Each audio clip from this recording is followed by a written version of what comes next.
दिसंबर 13, 2024 में हमने एक इम्पीचमेंट मोशन दायर किया था चेयरमैन राज्यसभा को। उसमें 55 मेंबर्स ऑफ पार्लियामेंट राज्यसभा के उनके हस्ताक्षर हैं। अब लगभग 6 महीने हो गए और आज तक चेयरमैन साहब ने कुछ आगे कदम नहीं बढ़ाया। मैं पूछना चाहता हूं कि जो संवैधानिक पद पे बैठे हैं उनका यही कर्तव्य है कि सिग्नेचर है या नहीं, तो इस बात को क्या 6 महीने लगने चाहिए?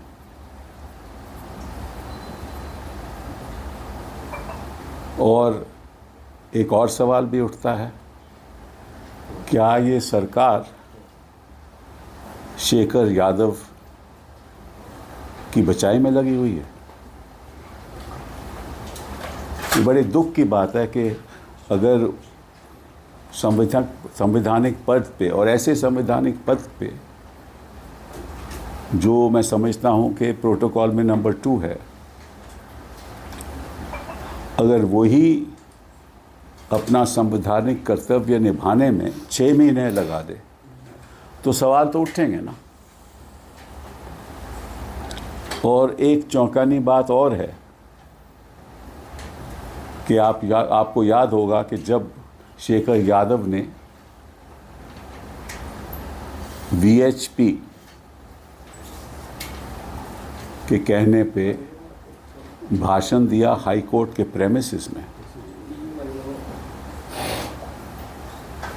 तो वो बात सुप्रीम कोर्ट में आई और सुप्रीम कोर्ट ने उस पर कदम उठाया।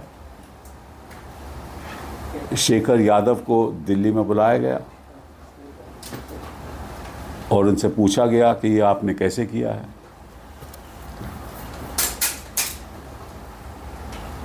और उसके बाद चीफ जस्टिस इलाहाबाद से रिपोर्ट भी मंगवाई गई और चीफ जस्टिस इलाहाबाद ने सुना है कि रिपोर्ट नेगेटिव दी। और इस बीच चेयरमैन साहब ने 13 फरवरी 2025 को एक बयान दिया जिसमें उन्होंने कहा कि ये बात संवैधानिक तरीके से इसको देखा जाए और पार्लियामेंट में ऐसी संस्था है जो इसको आगे ले जा सकती है, इसलिए कोई इन हाउस प्रोसीजर नहीं होना चाहिए। और ये बात उन्होंने मार्च 2025 में सेक्रेटेरिएट जनरल के द्वारा एक चिट्ठी भेजी चीफ जस्टिस ऑफ इंडिया को और वहाँ कहा गया कि आप इसमें आगे की कार्रवाई नहीं करिए। क्यों नहीं करिए? क्योंकि उन्होंने कहा है कि जो इम्पीचमेंट मोशन है वो एक संवैधानिक प्रतिक्रिया के साथ उसके आगे बढ़ाया जाएगा और इसमें सुप्रीम कोर्ट को अपनी कार्रवाई पर रोक लगानी चाहिए। अब मुझे ये समझ नहीं है कि किस आधार पे ये बात हुई। पहला सवाल तो ये उठता है कि क्या सरकार को ऐसी और क्या चेयरमैन साहब को ऐसी चिट्ठी चीफ जस्टिस ऑफ इंडिया को लिखी जानी चाहिए? जो इन हाउस प्रोसीजर है वो सुप्रीम कोर्ट का अपना प्रोसीजर है, उसका इम्पीचमेंट मोशन से कोई ताल्लुक नहीं। अभी तो इम्पीचमेंट मोशन एडमिट भी नहीं हुआ, अभी तो दस्तखत की जानकारी चल रही है। 6 महीने हो गए, तो जब इम्पीचमेंट मोशन एडमिट ही नहीं हुआ तो उसका क्या ताल्लुक है इन हाउस प्रोसीजर के साथ? और अगर एडमिट हो भी जाता तो फिर भी उसका क्या ताल्लुक है? ये इन हाउस प्रोसीजर किस लिए बना था? इन हाउस प्रोसीजर इसलिए बना था कि अगर ऐसी कोई बात सुप्रीम कोर्ट के चीफ जस्टिस को पता चले कि कोई ऐसा जज है उच्च न्यायालय का जो अपना संवैधानिक कर्तव्य नहीं निभा रहा, तो निश्चित रूप से उसके खिलाफ कोई ना कोई कार्रवाई होनी चाहिए, पर पहले जांच होनी चाहिए। पहले ये पता लगना चाहिए कि क्या जो उसने किया है उसमें कोई तथ्य है या नहीं। इसमें तो कोई शेखर यादव ने जो बयान दिया उसमें तो कोई दो राय है नहीं, वो तो बयान सबके सामने है, सुप्रीम कोर्ट के सामने है। उन्होंने इनकार भी नहीं किया कि उन्होंने कैसा बयान दिया है, नहीं दिया, इस बात का उन्होंने इनकार नहीं किया। तो इसमें कार्रवाई की क्या ज़रूरत है?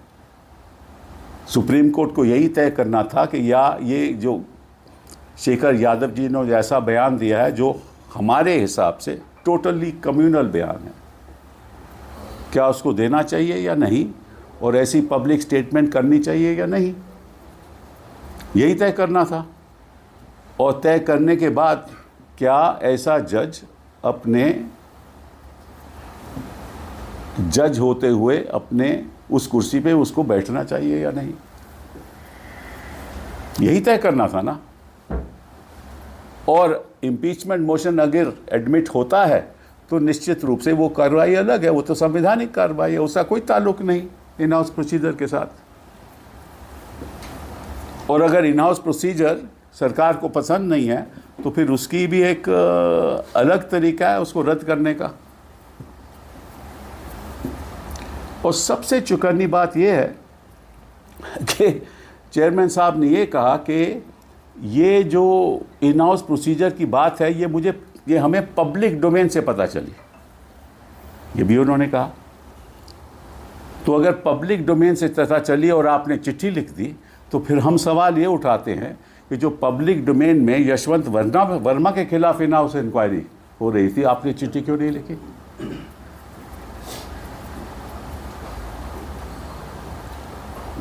क्यों नहीं चिट्ठी लिखी? क्योंकि वो भी पब्लिक डोमेन में था। तो क्या ये सरकार शेखर यादव को बचाना चाहती है? ऐसे तो हमें लगता है कि बचाना चाहती है। और इसीलिए जो दस्तखत हैं उसकी जानकारी पूरी नहीं हो रही। और क्योंकि शेखर यादव 2026 में रिटायर हो जाएंगे तो ये मामला आगे बढ़ता जाएगा, और जब तक वो रिटायर होने वाले होंगे तब तय होगा क्या करना है क्या नहीं, ताकि वही वक्त ही नहीं रहेगा। और मैं आज आपसे कहता हूँ कि 55 दस्तखत है ना, तो दो बातें होंगी, या तो इन पे कोई कार्रवाई नहीं होगी ताकि ये मामला यहीं फंसा रहे, या 6-7 दस्तखतों को कहेंगे ये सही दस्तखत नहीं है, ताकि वो मोशन रिजेक्ट हो जाए, ताकि हम सुप्रीम कोर्ट जाएं, उस पर वक्त लगे, ताकि शेखर यादव रिटायर हो जाए। तो तीसरी बात तो होगी नहीं। तो मुझे नहीं मालूम। और फिर यही लोग कहते हैं, और देखिए आपको याद होगा कि जब गवर्नर साहब एक स्टेट के, एक प्रदेश के बिल नहीं पारित कर रहे थे, तो यही चेयरमैन साहब ने कहा था कि सुप्रीम कोर्ट का कोई हक नहीं है संवैधानिक कि वो तय करे कि कितने महीनों में इसका फैसला होना चाहिए, ये कहा था ना। और फिर उसके बाद जब ये जजमेंट आई तो निश्चित रूप से एक रेफरेंस भी आ गया सुप्रीम कोर्ट में इसी बात को सामने रखते हुए। तो यही बात आज भी हो रही है कि कोई कोर्ट चेयरमैन साहब को ये नहीं कह सकता कि आप कितने दिनों में, कितने महीनों में और कितने सालों में आप फैसला करोगे, क्योंकि ये तो उनका हक है और संविधान में तो लिखित नहीं है कि कितने महीनों में फैसला होगा। तो ये दो तरफिया जो बातें हो रही हैं कि यशवंत वर्मा के केस में आप कहते हो कि साहब पब्लिक डोमेन में है, आप चिट्ठी नहीं लिखते, लेकिन शेखर यादव के केस में चिट्ठी लिखते हो। So this is according to me very unfortunate, and in fact it smacks of discrimination. For if it is your case that having found out in the public domain that an in-house procedure was going on, and therefore since a petition was pending before you for impeachment, the Secretary General of the Rajya Sabha decided to write and inform the Chief Justice of India that that motion is pending and therefore you shouldn't go forward with your in-house procedure. Whereas we all know that the in-house procedure has nothing to do with the impeachment motion, and that impeachment motion has not even been admitted so far. We filed the impeachment motion on December 13, 2024, and we are in June 2025. 6 months have passed, and the Secretariat has not yet verified, Secretariat of the Rajya Sabha has not yet verified 55 signatures. How long does that take? I asked the Secretariat of the Rajya Sabha. How long does that take? And how long will it take? And how long will you be delaying this? Because your attempt of this government is to save Shekhar Yadav for what he said, which was entirely communal, when he made this speech on 8th of December 2024. And the Chief Justice of India decided to start an in-house procedure to find out as to what the stand of Shekhar Yadav was. He was called. He was asked as to whether he had given this speech, of course, that he couldn't deny. And after that, when obviously the government thought that this would go further and the in-house procedure would start, especially when the Allahabad Chief Justice of the Allahabad High Court gave a negative report, and there were other complaints also against Shekhar Yadav. So knowing that this would lead to deep embarrassment, they decided to protect Shekhar Yadav, and therefore they have delayed the signature campaign. They have delayed the verification of signatures. And this will go on and on and on till he retires in 2026, early 2026. This is very unfortunate. And if the in-house procedure, which was in the public domain, came to be the reason for the Secretary General of the Rajya Sabha to write to the Supreme Court Chief Justice of India's office, then surely the same procedure should have been followed in the case of Yashwant Verma. Because that also in-house procedure was in the public domain. So why didn't that happen? Why are you trying to save Shekhar Yadav and at the same time target some other judge? So you should deal with two people equally without discrimination. And this is most unfortunate. This is one part. The second part, which is even more important. The law minister has been making statements to the effect that, and this is what I have read in newspapers, that he has been reaching out to other political parties to take support, to take the impeachment motion forward. There is no impeachment motion yet, in any case, because 50 members of Rajya Sabha and 100 members of Lok Sabha, neither of them have signed any motion for impeachment. But obviously the government is sending feelers to the opposition parties that they should come together and move against the judge. So whether they move against the judge or don't move against the judge is a separate issue altogether. But the fact of the matter is that I have learnt that they are saying that we do not want to refer this matter under the Judges Inquiry Act, and we want to remove the judge on the basis of the in-house report that has been forwarded to the President of India. And I warn this government that if they try that, it will be entirely unconstitutional. Because the in-house inquiry report is only for the Supreme Court of India, not meant to be an inquiry which is followed through an impeachment motion under the Judges Inquiry Act.